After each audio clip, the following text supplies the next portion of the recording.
दोस्तों, आज कुछ लोगों की वजह से पूरे देश का माहौल बिगड़ा हुआ है। जगह जगह पर लोग हिंदू मुसलमान कर रहे हैं, जगह जगह पर दंगे फसाद हो रहे हैं।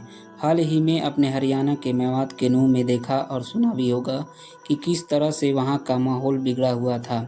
ऐसे बिगड़े माहौल में हम आपको दो ऐसे वाक़या बताने जा रहे हैं जिसको सुनकर आप समझ जाएंगे कि ना तो सारे हिंदू बुरे हैं और ना ही सारे मुसलमान बुरे होते हैं। सिर्फ कुछ लोग बुरे हैं जो अपने फ़ायदे के लिए ऐसा करते हैं। यहाँ दोनों यकीनन आपके दिलों के नफ़रत को मिटा देंगे।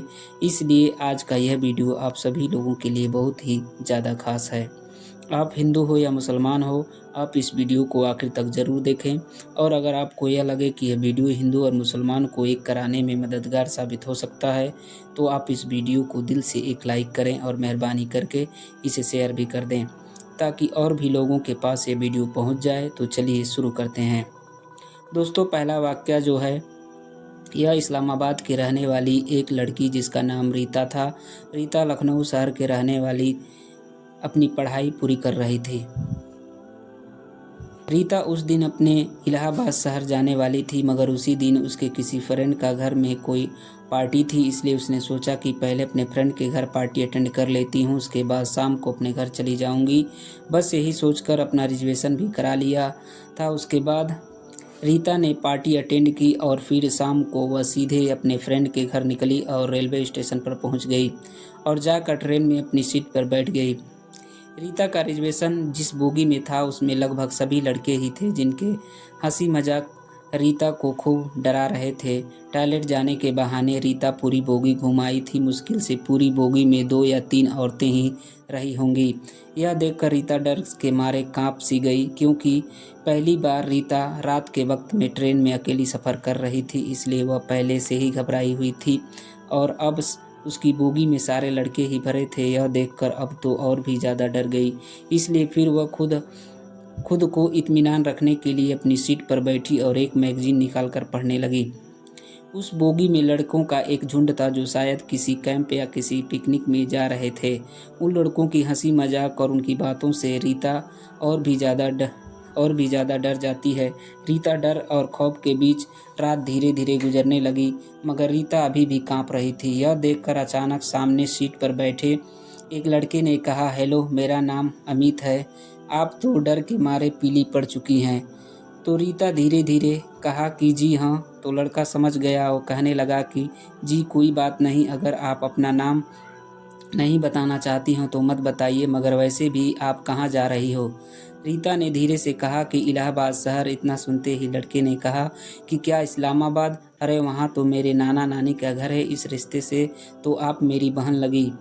खुश होते हुए अमित ने कहा कि इलाहाबाद शहर अनगिनत बातें बताया जा रहा है कि उसके नाना नानी काफ़ी नामी इंसान हैं, उनके दोनों मामा सेना पर ऊंचे पद पर हैं। इसी तरह पर वह नई नई पुरानी बातें करने लगा। रीता धीरे धीरे नॉर्मल होकर अमित की बातों को दिलचस्पी लाने लगी और रीता रात भर अमित जैसी भाई के साए में सोती रही। सुबह रीता ने कहा कि लीजिए, आप मेरा पता रख लीजिए, कभी नानी के घर आना हुआ तो आप हमारे घर पर ज़रूर आइएगा। तो यह सुनकर लड़के ने कहा कि कौन सी नानी का घर? अरे बहन, मैंने झूठ बोला। रिश्ते ने लगा, मैं तो पहले कभी इलाहाबाद शहर आया ही नहीं। यह सुनकर रीता चौंक उठी। तो उस लड़की ने कहा कि भाई, ऐसा नहीं है कि सभी लड़के बुरे होते हैं। किसी अकेली लड़की को देखा नहीं कि उसके ऊपर गीत की तरह टूट पड़े। बाप और भाई भी होते हैं। इतना कहकर प्यार से रीता के सर पर हाथ रख कर अमित मुस्कुराने लगा। आरती अमित को देखती रही जैसा कि कोई सगा भाई उसे विदा ले रहा हो। आरती की आंखों में आंसू आ गए थे। तभी जाते जाते अमित ने आरती से कहा कि बहन, मेरा नाम अमित नहीं है, मेरा नाम अहमद है। यह सुनकर आरती और भी ज़्यादा हैरान हो गई। दोस्तों, यह तो हुई एक मुस्लिम लड़की की बात। अब तो आपको एक मुस्लिम लड़के का एक वाक़या बताते हैं जिसको सुनकर आपका दिल खुश हो जाएगा और आपके दिल से नफ़रत ख़त्म हो जाएगी। दोस्तों, अब हम आपको जो वाक़या बताने वाले हैं, यह वाक़या गुजरात के दंगे का बताया जाता है।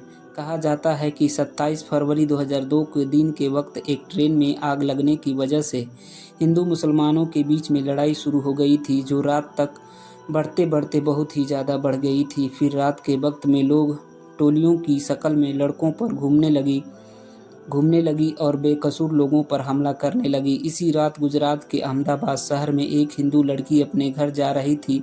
इसी बीच उसने देखा कि सामने से सैकड़ों की तादाद में लोग अपने हाथों में तलवार लिए और शोर शराबा करते हुए आ रहे हैं। यह देखकर वह हिंदू लड़की बहुत घबरा गई और इधर उधर भागने लगी।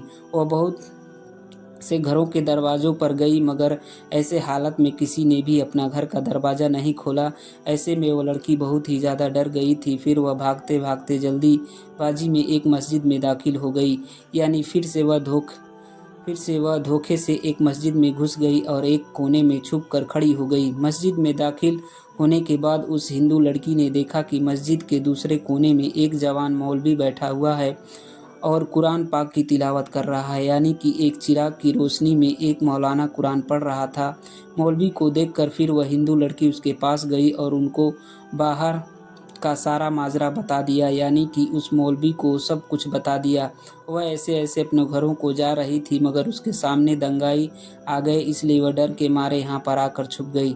फिर वह हिंदू लड़की मौलाना के सामने हाथ जोड़कर कहने लगी कि आप मुझे बचा लीजिए, आप मेरी हिफाजत कीजिए। अगर मैं इस वक्त यहाँ से बाहर गई तो बाहर खड़े दंगाई मुझे मार डालेंगे। अभी बाहर के हालात बहुत ज़्यादा ख़राब हैं। ऐसे माहौल में अब मैं अपने घर को नहीं जा सकती, इसलिए मैं रात भर यहीं पर रहकर गुजारना चाहती हूँ। फिर वह हिंदू लड़की हाथ जोड़कर मौलवी से कहने लगी कि मैं आपके सामने हाथ जोड़ती हूँ, आप मुझे रात भर यहाँ पर रुकने की इजाज़त दे दें। लड़की की इन बातों को सुनने के बाद मौलवी साहब उठे और मस्जिद के दरवाजे पर गए और बाहर के हालात को देखने लगे। मौलवी साहब ने देखा कि बाहर के हालात वाकई में बहुत ही ज़्यादा ख़राब थी। सैकड़ों की तादाद में लोग हाथों में लठ लिए इधर उधर घूम रहे थे और बहुत से लोग हाथों में तलवार लिए मस्जिद के बाहर खड़े हुए हैं। यह देखकर मौलवी साहब भी डर गए। उन्होंने फ़ौरन मस्जिद का दरवाज़ा बंद किया और अंदर आकर उस लड़की को मस्जिद में रुकने की इजाज़त दे दी। अब वो लड़की मस्जिद के एक कोने में आकर बैठ गई। वहीं मस्जिद के दूसरे कोने में मौलाना साहब फिर से कुरान पढ़ने में मसरूफ़ हो गए, यानी कि कुरान पाक को पढ़ना शुरू कर दिया। उस मौलाना के सामने एक चिराग रखा हुआ था जो जल रहा था। अब इधर वो लड़की मस्जिद के दूसरे कोनों में बैठी मौलाना साहब को देख रही थी।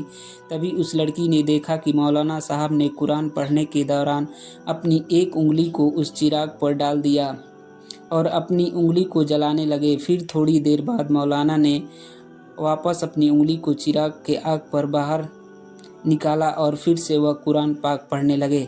थोड़ी देर बाद में लड़की ने फिर से देखा कि वह मौलाना फिर से वही काम कर रहे हैं, यानी कि उन्होंने फिर से अपनी उंगली को चिराग पर डाल दिया और थोड़ी देर जलने के बाद उन्हें वापस अपनी उंगली को बाहर निकाल लिया।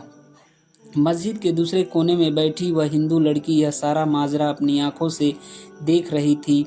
यह देखकर वह लड़की हैरान और परेशान हो गई और सोचने लगी कि यह मौलाना साहब कहीं पागल तो नहीं हो गए हैं, जो बार बार अपनी उंगली को आग में जलाते हैं।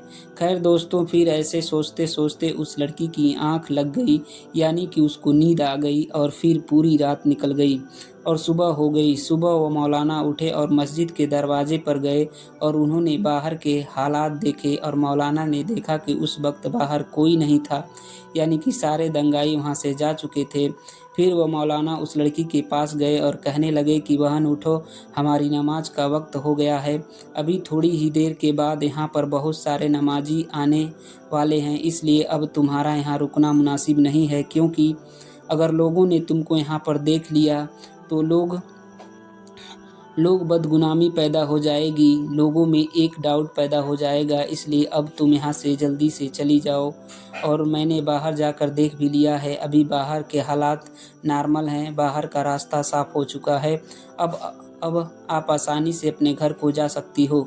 आओ, अब मैं तुमको बाहर तक छोड़ देता हूँ। यह सुनकर उस लड़की ने कहा कि अगर बाहर का रास्ता साफ़ हो चुका है तो मुझे जाने में कोई हर्ज नहीं है, मगर मैं जाने से पहले आपसे एक बात ज़रूर पूछना चाहूँगी कि मैं आपसे एक सवाल करना चाहती हूँ, पहले आप उसका जवाब दे दें। यह सुनकर मौलाना साहब कहने लगे कि पूछिए बहन, क्या पूछना चाहती हो।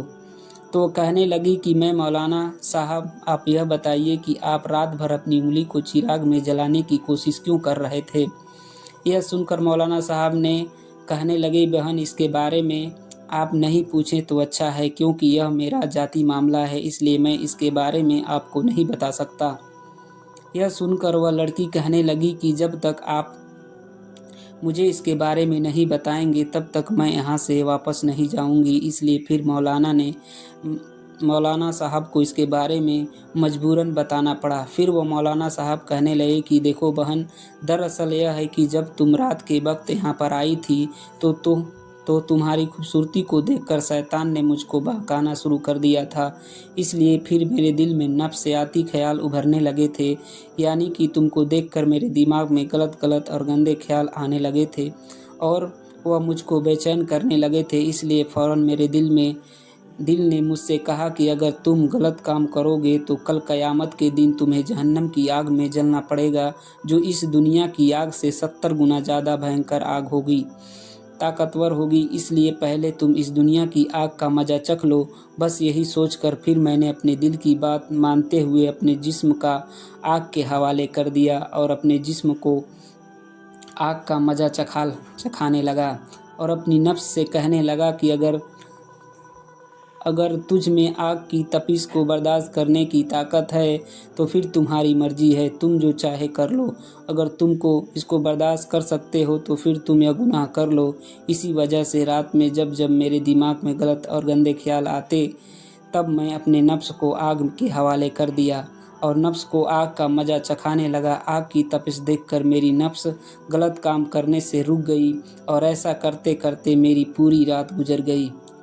तो दोस्तों, देखा आपने कि सारे हिंदू बुरे नहीं होते और ना ही सारे मुसलमान बुरे होते हैं। बुरे कुछ गिने चुने लोग होते हैं जिनको बुरा बना दिया जाता है, क्योंकि वह बुरा बनेंगे तभी वह किसी का फ़ायदा वहाँ पर होगा।